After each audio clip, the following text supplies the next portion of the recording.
Hi everybody, it's Miss Howell, and I'm going to do an equation review for the entire class. What I've done is I've taken equations from the AP Physics C equation sheet, and I'm just going to go through all of them. I recommend that you make your own note sheet. Doing that will help you study and help you organize the equations in your own mind. As I go through, I'll be talking about obviously what the equations mean, but then also the situations that we might see. So for starters, hopefully at this point, we are familiar with the ideas of position, which is labeled with an X and is always in meters. Velocity, which is defined as change in position over change in time. Change is always final value minus initial value. And then we have acceleration. And acceleration is change in velocity over change in time. Again, final minus initial. Now, we know that these deltas would work for algebra-based problems. For calculus-based problems, where we have a changing acceleration, we need to use derivatives to find velocity and acceleration. Let's remember that if I have a position time graph, that the initial position is the y-intercept and the slope is the velocity. And the area means nothing. Okay, if I have a velocity time graph, the initial or the y-intercept is the initial velocity, which in algebra-based classes you'll see v sub I, and in calculus-based you'll see v sub O. The slope equals the acceleration, and the area means displacement.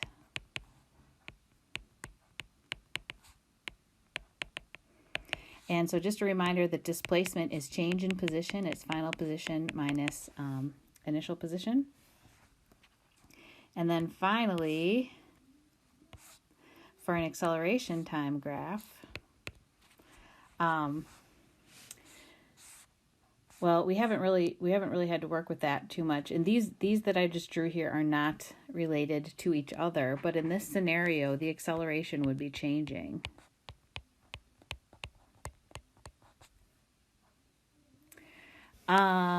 Let's see. The area under this graph would be change in velocity. Okay, then we've got our kinematic equations. Ideally, you can still write these out, and it is really useful, even on this calc-based test, to know the kinematics. This one is not listed on the AP equation sheet, this one that I just wrote. And the next one, these little X's here are just indicating that this is in the horizontal direction or in a single direction. So remember, we can't mix vertical and horizontal information in the same equation. The only thing that can cross between horizontal and vertical is time. So the way that we had written those was this.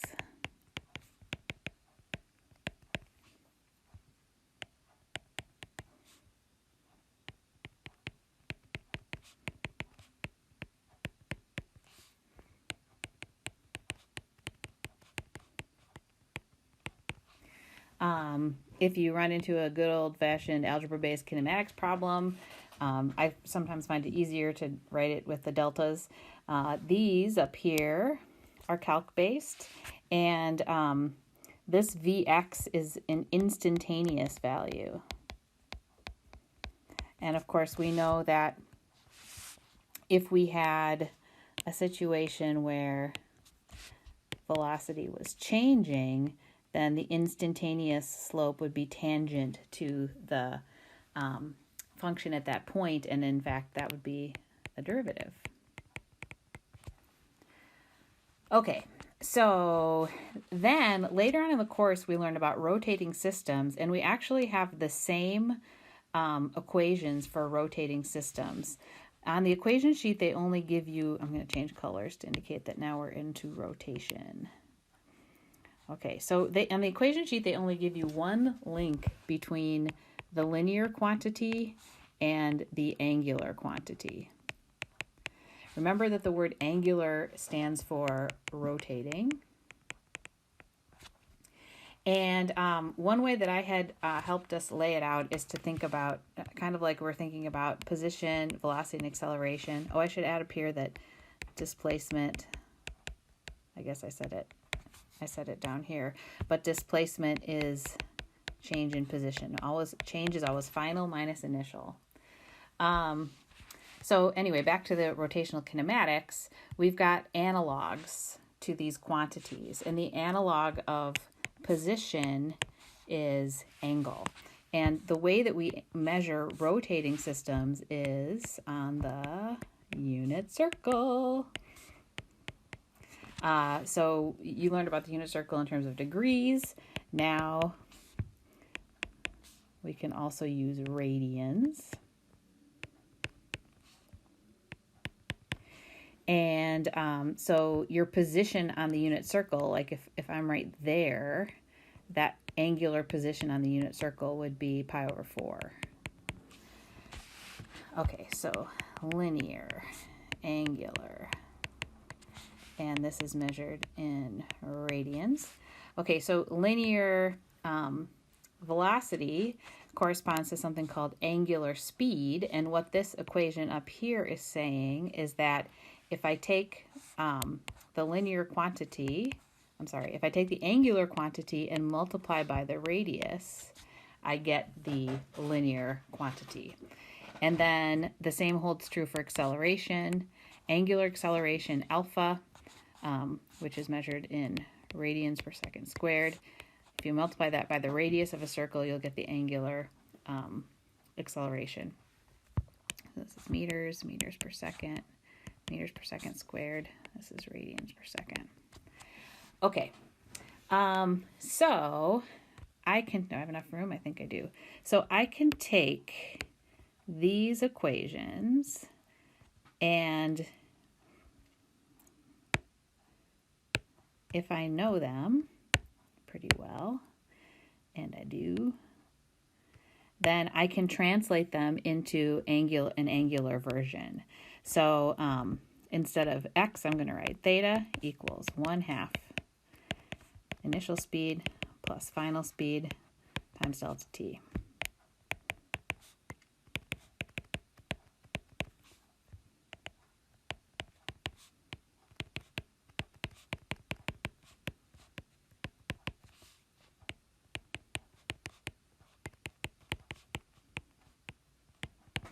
So there you go. So they're really the same equations. The ones on the left are linear. The ones on the right are angular. Okay. So we can use these equations to solve problems for rotating systems. All right. Next up, Newton's laws. When we first learned about Newton's laws, the first thing that I asked you to do is I asked you to draw a force diagram.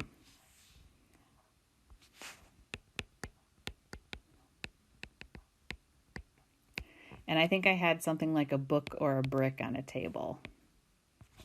So I would represent the object as a rectangle. And then we've got the force of gravity, which by the way is mg. And we know that there's a normal force or a table force, a surface force acting up. Those two forces are equal and opposite. And they are called a force pair. The book, oh no, they're not called a force pair. I lied. Let me back up. Those two forces are equal and opposite because the book is at rest. So the forces are in equilibrium. Okay, so then we also looked at a situation where, let's see if I can do this in Notability.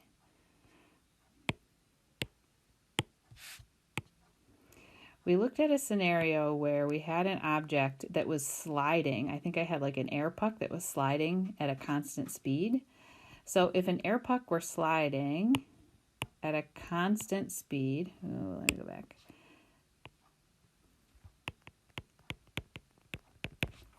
If there was no friction, the force diagrams would be the same. So constant velocity also gives us the forces in equilibrium. Okay, so when we talk about Newton's laws, I think I'm going to have to add a page here.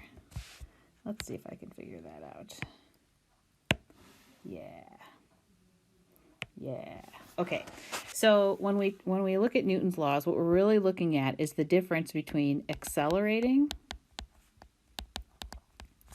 and non-accelerating systems.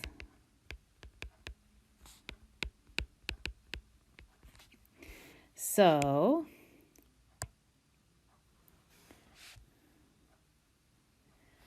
Newton's first law says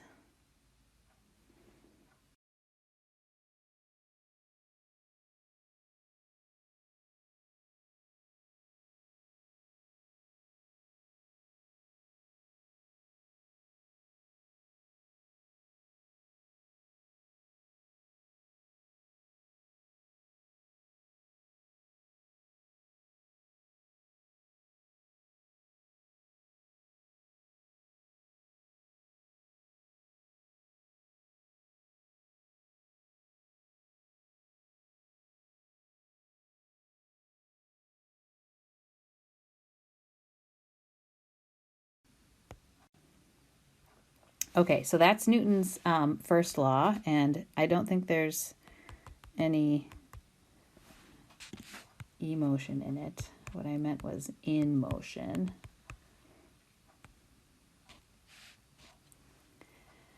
Okay, so first he's setting up this difference between, or he's grouping together objects at rest and at constant velocity. And he's separating them from things that are accelerating. Okay, then for his second law, for Newton's second law, so this is the first one. Let me go back. There we go. So the second law is F net equals ma. So now he tells us if there is a net force, what happens to that mass. And then Newton's third law is about force pairs. And a lot of people will state this law as for every action there is an equal and opposite reaction. And that's really, in my opinion, in the modern world, a terrible way to state it. What they really mean is the force of object 1 on object 2 is equal and opposite to the force of object 2 on object 1. So I think in class we did a couple of examples where we had like a spring scale, and I had one person pulling on this side, and I had another person pulling on this side. And if the spring scale is not moving, then the pull on the left would be equal, but opposite direction as the pull on the right. I mean, it would have to be that way, right? If this is not going to move. So that's all Newton's third law says, but it turns out to be super, super, super helpful. Okay, so those were Newton's three laws. So now back to this. So when we were drawing these force diagrams, the first thing that I did was I put what's called the center of mass, COM or CM, and that's what this is. This is the formula for the center of mass. We did some problems where you had a number line.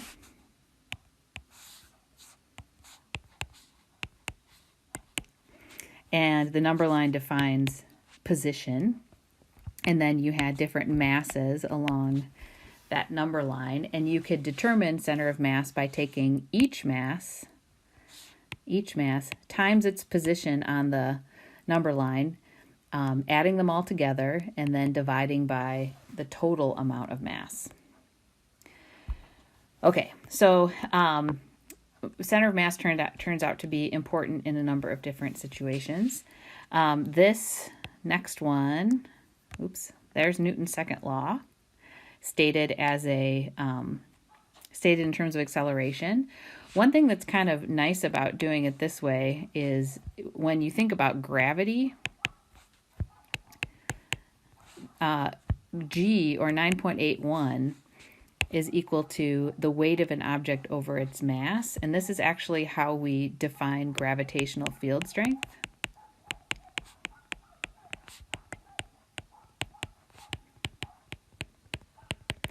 And gravity is not on the exam for this year. I think it's in Unit 7 of the AP, the AP syllabus. But it's, we want to learn things for the sake of learning them, right? Okay. And by the way, the gravitational field strength would be different in different places. Like on the moon, for example, it's about 1/6 of Earth, so it's roughly about 1.67. And when people write gravitational field strength this way, they don't write meters per second squared. They write newtons per kilogram. And a newton per kilogram is the same thing as a meter per second squared. In fact, it's kind of handy. This would be a good thing to review briefly as well.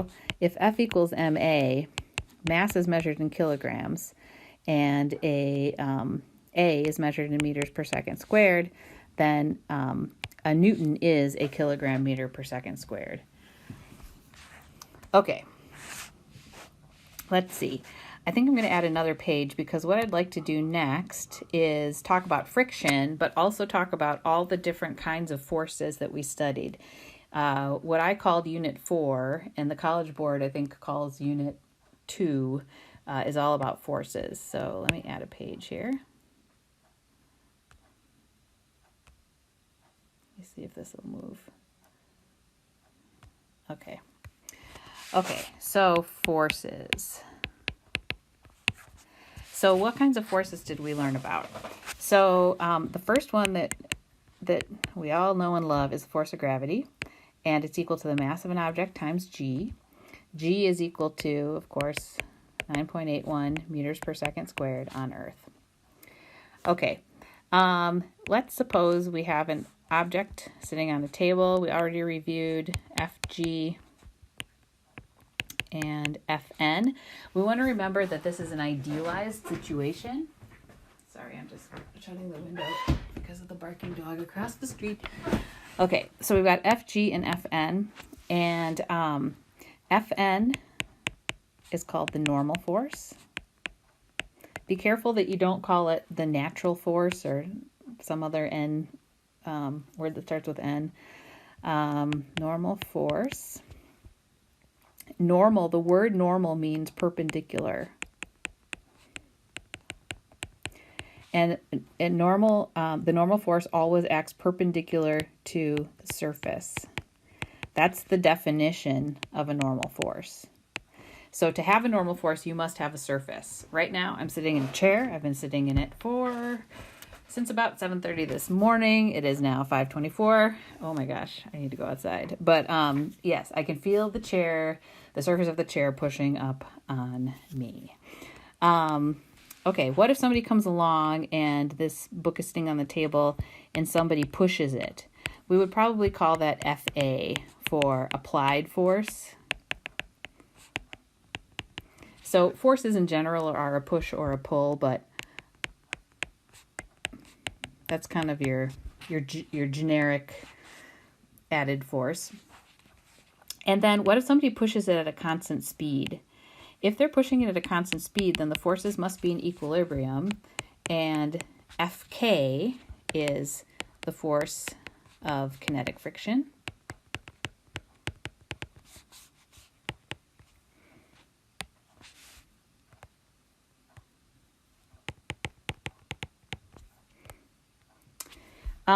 And the equation, which I lost, there it is. Let me just snip that real quick. let's talk about these absolute value signs. Yeah. Okay, so they're putting these absolute value signs on here because we're interested in the amount. And remember, there's this idea that we can break friction. So like I'm pushing on the side of my iPad right now and the iPad's not sliding yet. So I can push up to a point, and that point is defined by the coefficient of friction times the normal force. The absolute value signs are indicating that I just put the amount. I don't need to worry about direction. But let's talk about direction of friction. Well, first let's talk about the two types of friction. So kinetic friction is the friction to keep it moving, keep something moving. And then we've also got static friction.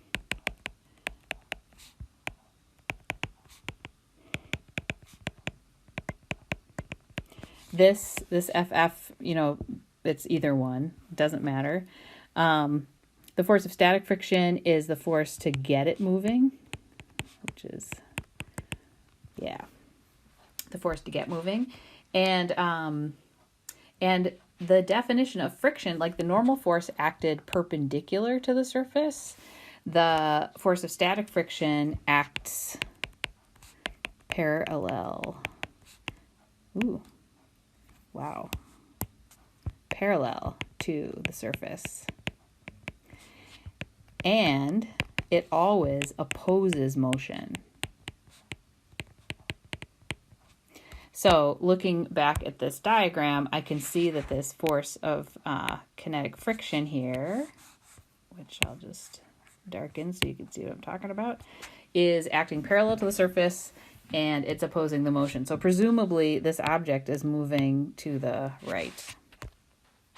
Okay, other kinds of forces. Sometimes we had a tension force.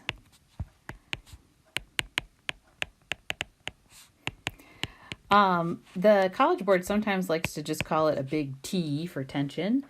There's not a lot, but there's some variability in what people label things. But the concept of tension is the same everywhere. Tension is when you pull, it's always a pulling force. If you've ever tried to push a rope or something, you can't really push a rope, right? You can pull on a rope. But a tension force is a pulling force on a rope, a cable, a chain, a string. Hopefully you get the idea. A long, thin, flexible thing that you use to pull something along. So that's tension. Okay, all about forces. Great. Let's go back. Okay, we covered Newton's laws. We covered those things. Okay, so now let's look at what happens with rotation. So in rotation, we have to do a couple of things. We actually have to redefine force, and we have to redefine mass. So let's suppose that I have an object. There it is. And my object has some mass, but now the mass is going to be traveling around a circular path. And we studied all kinds of different scenarios for this. It could be a ball on a string. It could be somebody going around a corner in their car. Okay. And what we know is that the radius matters, right? If you try to make a corner with a smaller radius, you need more force to make that happen. And so we know that radius matters. Another thing that we know is that the distribution of that mass matters. So this value here is called moment of inertia.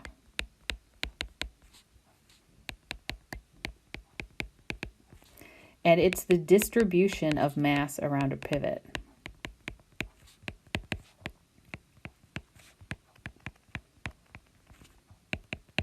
I have a couple of explainer videos on how to do an integral of moment of inertia for like a thin rod. And I could do a couple more if you like. The algebra definition is just the sum of mr squared. So if I had this figure here, the moment of inertia of this figure here would be m capital R squared plus m little r squared. So basically I'm just taking each mass times its distance to the pivot point and adding them together. Okay, so let's see. We've got moment of inertia. We've got this idea that radius matters. Okay, so what's this thing here? So this, let's say that I have an object like, well, it could be, let me try this again. We did a lot with meter sticks, so I'll take you, but I wanted to make a nice rectangle for me. There we go. Okay, let's say this is a meter stick.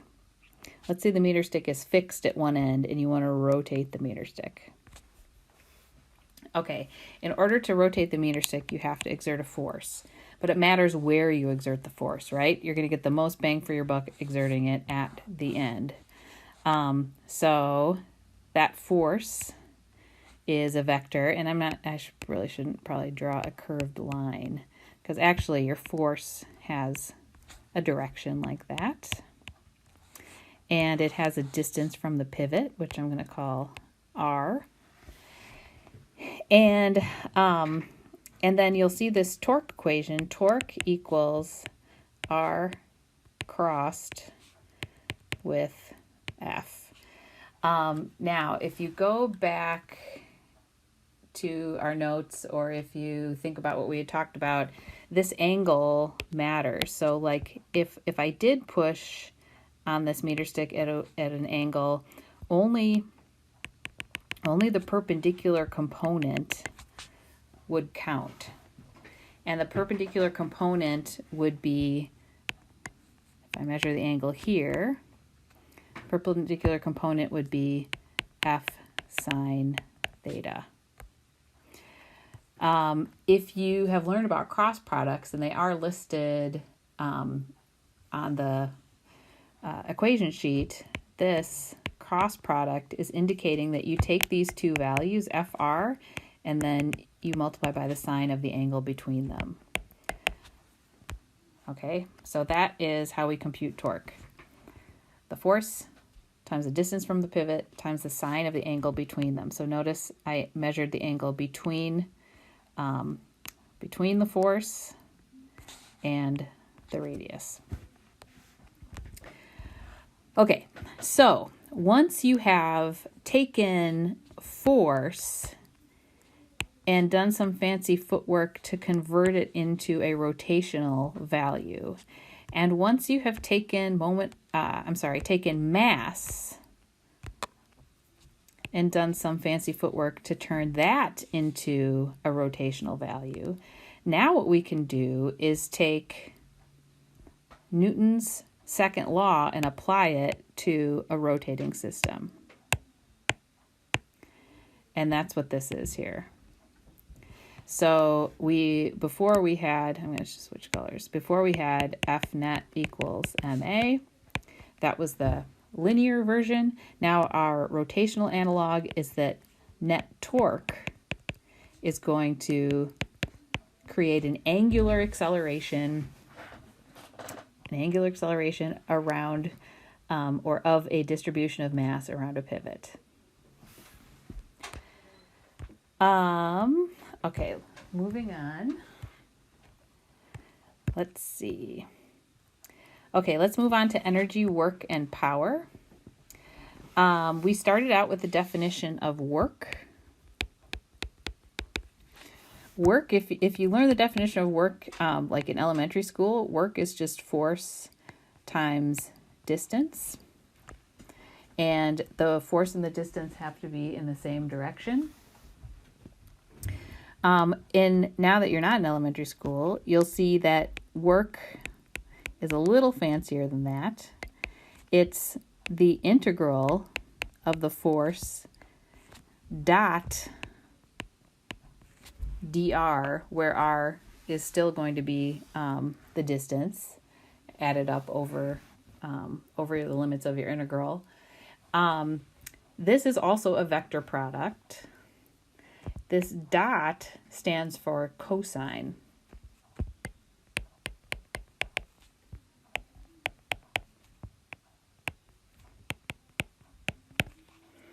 Or if I were teaching an algebra-based course, I would say FD cosine theta.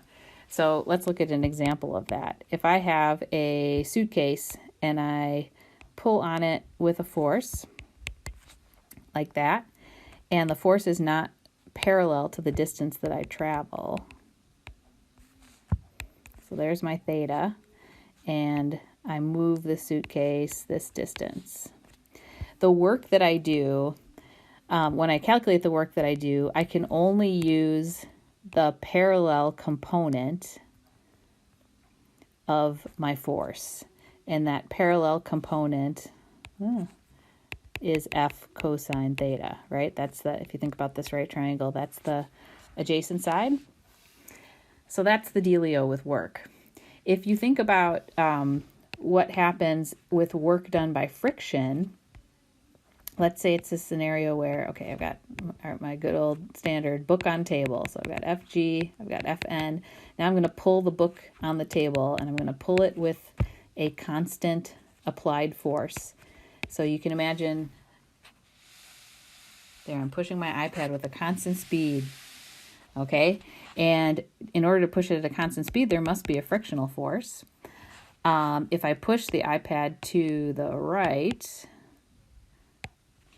I push it that way, then my force of friction and my distance are in opposite directions. So the work that I do is actually negative.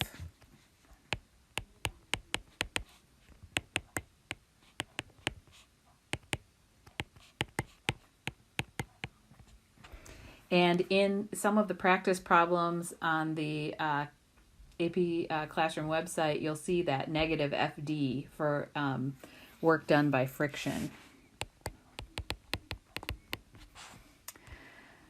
Okay. What else do I want to say? Oh, I have also seen questions where, let's talk about this integral stuff. Here's where they like to put that. What if I had a graph and it had force and it had distance? And what if the force was changing as a function of the distance? One situation that we saw that in was a spring. Well, we actually used X, I guess, with a spring. And in that case, we know that the area under there would be the integral. When we learned about this in class, we were still I was still in algebra mode with you all, and I talked about how this point would have a height of kx. So to get to this point here, I would go over x and I would go up kx, and the area of that triangle is 1/2 kx squared, and that is the energy stored in a spring. But we also know, now that we know our calculus so well, that the integral of kx is 1/2 kx squared. So check that out. So that's this. If this negative here, by the way, refers to the spring itself. So the spring force is up, and it's opposite to the direction of the change in stretch. So that's why there's a negative there, to account for that situation. Okay, I think I'm going to need some more space. So what am I going to do? I'm going to add a new page.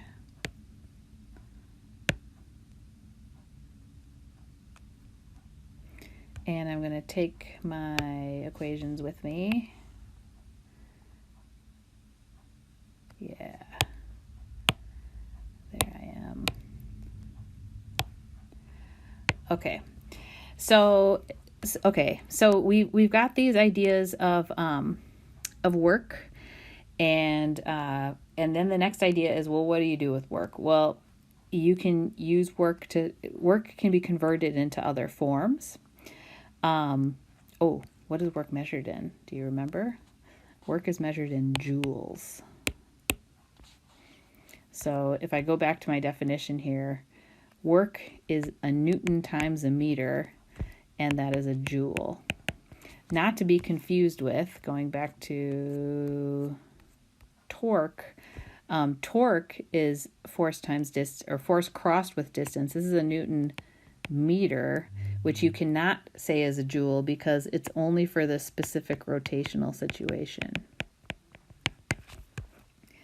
It's a little confusing, I know. It's something you got to know and remember. Okay, back to here. So work can be converted to energy. And energy is the ability to do work.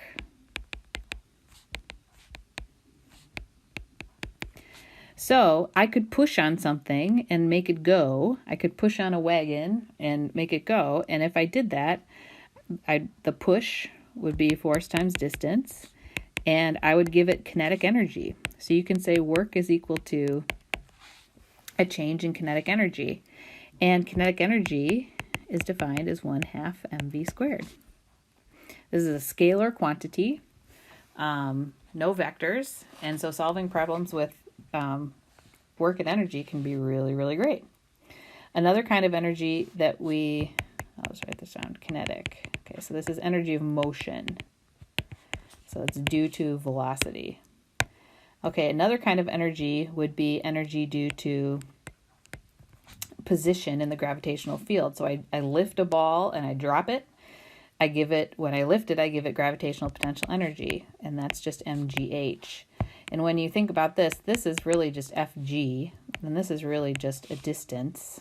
Oops, getting my R's and D's mixed up. Not that it matters that much. But anyway, here you can literally see the work that you do to lift an object is stored as gravitational potential energy. Now, we did look at, we did a bunch of problems where you take an object and you drop it. That was kind of fun. And in that case, the gravitational potential energy at the top equals the kinetic energy of the ball at the bottom. So then we would say change in gravitational potential energy equals the kinetic energy, mgh. I would say delta H because it's really this difference. It's not like, it's the difference between those two positions. Equals 1/2 mv squared, and mass canceled, and we solved this for v equals the square root of 2gh. That was a handy equation. It's also, this equation is the same as this one. Boom. Okay, the last two equations here are the definition of power. So power is just the rate.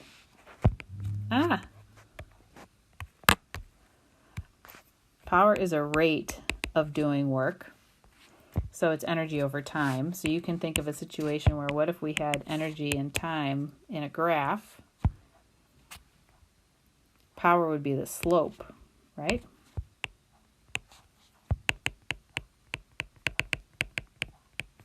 Rise over run, boom. This is another way to compute, one more thing about power. Power, it could be energy over time, or change in energy over change in time. It also could be change in work over change in time, because energy and work are equivalent. And remember, energy just changes form. It's neither created nor destroyed. Sometimes energy is kind of wasted, like in friction, but it doesn't just disappear. Okay, and then, back to power, and I'm running out of room for myself here. Sorry, folks. Power is energy over time, or work over time. Work is force times distance. Distance over time is velocity. So it turns out that power equals force times velocity. That's what this is saying. This is a kind of a sneaky way to find work. Notice there's a dot again, just like there was before. It's only the parallel component that matters, just like in the work equation. So you could write this as FV cosine theta. That's what that dot means. Okay.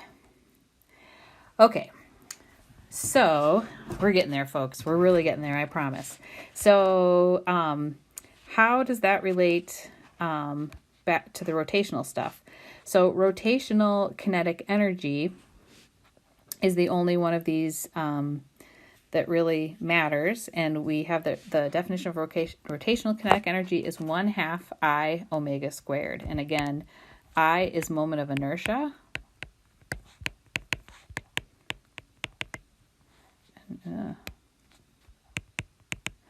And omega is angular speed. Now, I'd like to do an example of something that I saw. It's actually one of the AP practice problems, and I should really make an explainer video for that too. But as long as I'm here and I'm running out of time to make explainer videos, I want to remind you of something. Let's say you have a ball, or really any round object rolling down a ramp, and the ramp has height h, and it has mass m. Okay, the ball has gravitational potential energy, and that gravitational potential energy is going to turn into two kinds of energy. It's going to turn into translational kinetic energy, which is basically like sliding motion. The ball doesn't slide, but the center of gravity certainly does appear to slide or translate down the ramp, right? Then you also have rotational kinetic energy because the ball rotates. So you can set this up. mgh equals 1/2 mv squared. That's what we were setting up. I lost it somewhere. Oh yeah, down here. That's just if something were just sliding, then you'd be good there. But this is not sliding, it's rolling. So there's also rotational kinetic energy, which is 1/2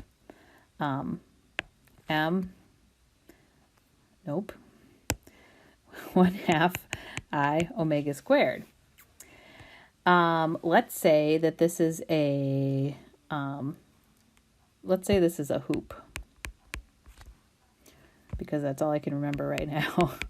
The moment of inertia for a hoop is 1/2 mr. Nope, it's not. It's just mr squared.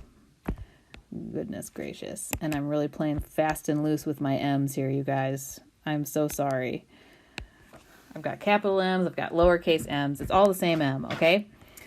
Okay, so what I'm going to do is I'm going to take this moment of inertia for a hoop, and I'm going to plug it in right there. So I get mgh equals 1/2 mv squared plus 1/2 mr squared omega squared. All right, I'm going to add another page here for, this is so cool. Until it doesn't work. I broke it. Where's page 7? Come on, Notability. All right, well, I guess I can't write on the invisible page, so we'll just keep going here.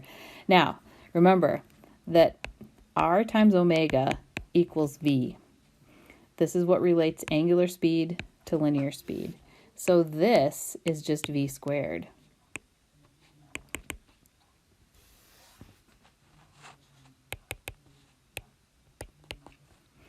So check it out. We have mgh equals 1/2 mv squared plus 1/2 mv squared. I really wish that page would have showed up. Oh, it's there. Okay. I put it in the wrong spot. The plot thickens. Let's see. There we go. All right, I'm doing it. Okay. So again, mgh equals 1/2 mv squared plus 1/2 mv squared. So mgh equals just mv squared. So the m's cancel, and v would just be the square root of gh for that hoop. And remember, depending on the shape, like if it was a solid disk, for example, the moment of inertia is 1/2 mr squared. You would plug in a different value for I and get a different number right there. So that's a really common type of problem. Something rolls down a ramp, how fast is it going at the bottom? And you need to use this technique to solve it. Okay, let's see. Let's look at we're on the last page, our last topics. Momentum and impulse. Okay, so first of all, the definition of momentum is just mass times velocity. And the arrow means that it is a vector. Momentum has direction. There are some equations that we talked about for linear situations. So for example, in an algebra-based class, they really love this stuff. You got one cart, it's moving along and it's going to hit a second cart. And they might hit, well, they're definitely going to hit each other. They might stick together, they might not. Let's say they stick together. They're going to go slower, right? This one has a mass. This one has a different mass. This one has the sum of the masses. The idea about momentum is that momentum is conserved. And what I mean by conserved is equal. The momentum before equals the momentum after. So in this scenario, the momentum of the first cart would be m times vi. The momentum of the second cart would be m times 0. It's not moving. And so that's 0. And the momentum of the carts stuck together would be little m plus big M times Vf. So this is called an inelastic collision. You can also think about a situation where we have an elastic collision. In an elastic collision, the first cart hits the second cart and makes it go. And we would say the mass of cart 1 times its initial velocity plus the mass of cart 2 times its initial velocity equals the mass of cart 1 times its final velocity plus the mass of cart 2 times its final velocity. So again, we're just saying take the momentums on both sides of the equation. They must be the same because momentum is conserved. And this is an elastic collision.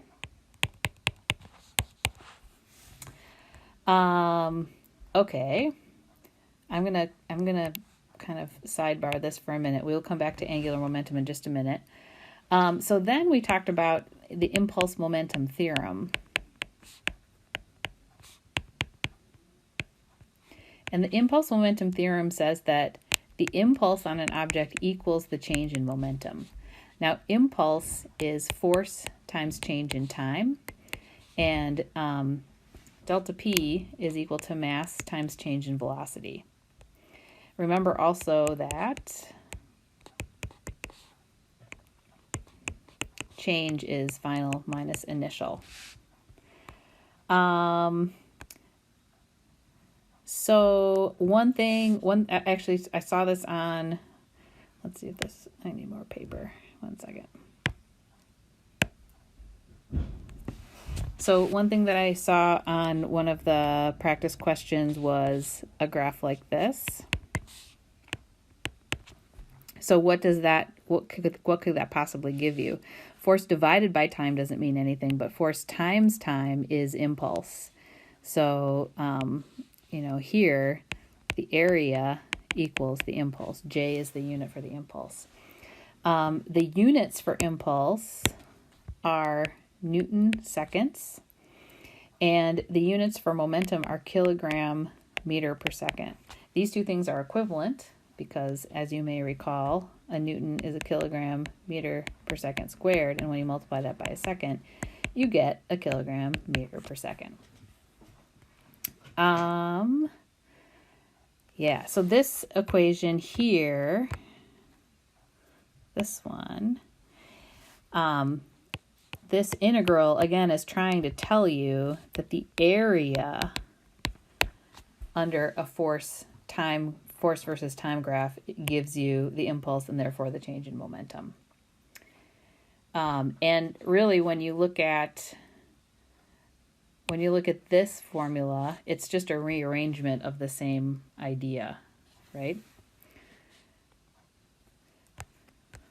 So, okay, where was I? Okay, so for angular momentum again refers to a rotating object. Our symbol for angular momentum is L. Angular momentum is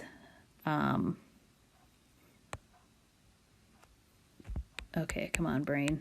Let's start here. Is equal to the moment of inertia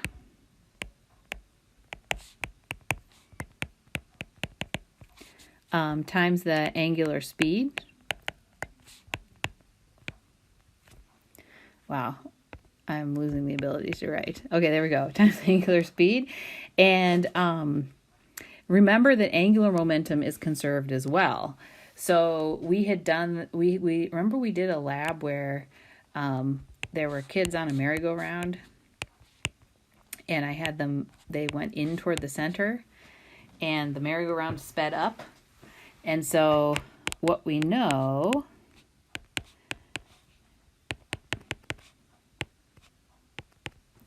if the kids started on the outside, what happened when they moved to the inside? What happens to their moment of inertia? Their moment of inertia goes down because they're getting closer to the center. And if their moment of inertia goes, oh my goodness, that's speed. Come on, Howell. Their moment of inertia goes down. If their moment of inertia goes down, then they speed up. The merry-go-round sped up when the kids pulled themselves toward the center. And you can see figure skaters do that. They pull their arms in and they speed up. So yeah, that's a really helpful type of thing.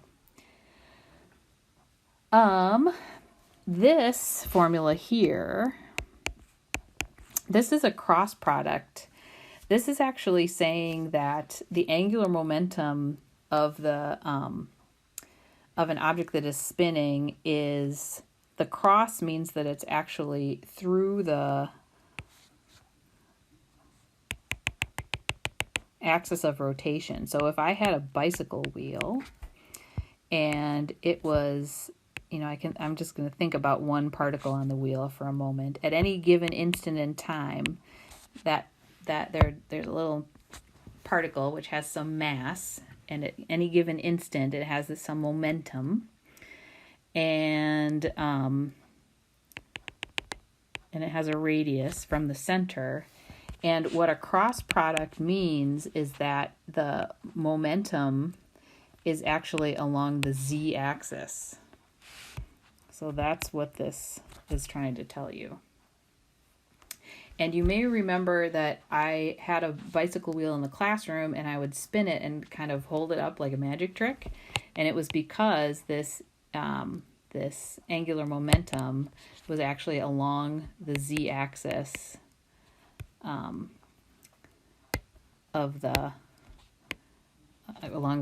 the axis of the wheel itself. Okay, I think this video is plenty long. I'm going to just say that these equations here are for simple harmonic motion. This has to do with period and frequency. Period is, well, this one actually might come in handy. Period is the time for one revolution. And frequency is revolutions per time. So period and frequency are reciprocals of each other, which you can see there. These next two equations are, this is the period of a pendulum. And this one's for a mass spring system. I have some videos on my YouTube channel of me jumping on a trampoline, which is basically a mass spring system. And what this is saying is if you increase the mass, you lower the period. So the heavier the thing is. I don't know if you've ever been to a playground where they have those things with a big spring and a kid sits on it and it goes back and forth like wah, wah, wah, wah. If you increase the mass, you will increase the period. These two equations, well, this one we did learn, but they took gravitation off the exam, so I'm just going to leave that for now. All right, I hope this was helpful. That was a lot. Please reach out to me with your questions. Yeah, and I'll have to think about, wow, my handwriting got a lot worse as I went through here. I'll have to think about making some examples to go along with this. But for now, try to get your notes organized in one place. Thanks very much and good luck.